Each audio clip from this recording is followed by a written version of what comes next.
I began my homemade rivet technique by creating a text document that was nothing but periods in a variety of spacing, from single, double, triple, quadruple spacing, and a variety of font sizes.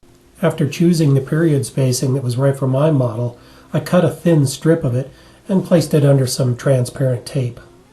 I then laid the stripe of periods where I wanted the rivets and used a sewing needle in a pin vise to create pilot holes. I then removed the period rivet template to the next spot I wanted to place rivets. With the pilot holes in place, I begin placing my rivets. I'm going to use a 20 thousandths diameter brass rod for my rivets.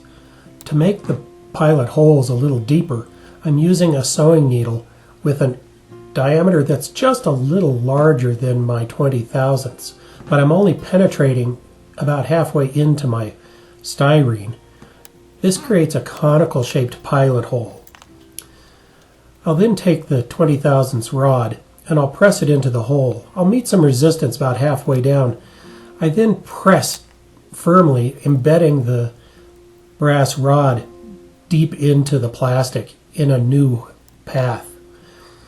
I can then come back and I can trim the rivet to length using my side cutters.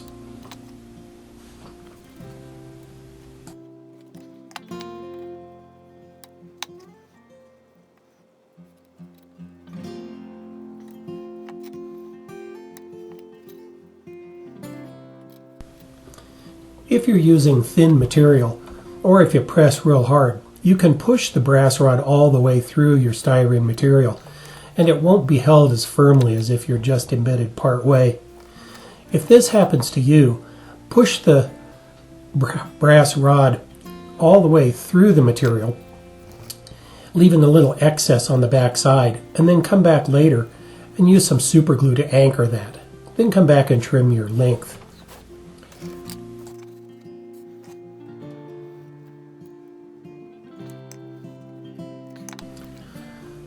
With the brass wire in place, it's time to bring it to the final height. You can do this several ways. One of them is you can use the blunt end of an exacto blade handle to press down on the rivets until they are embedded the height you want. I usually go a couple of thousandths.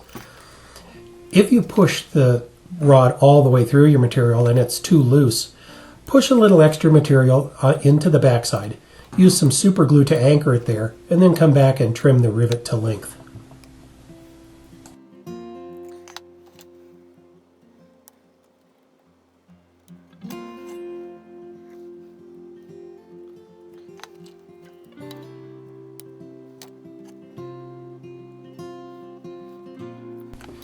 This is a tedious process for making rivets.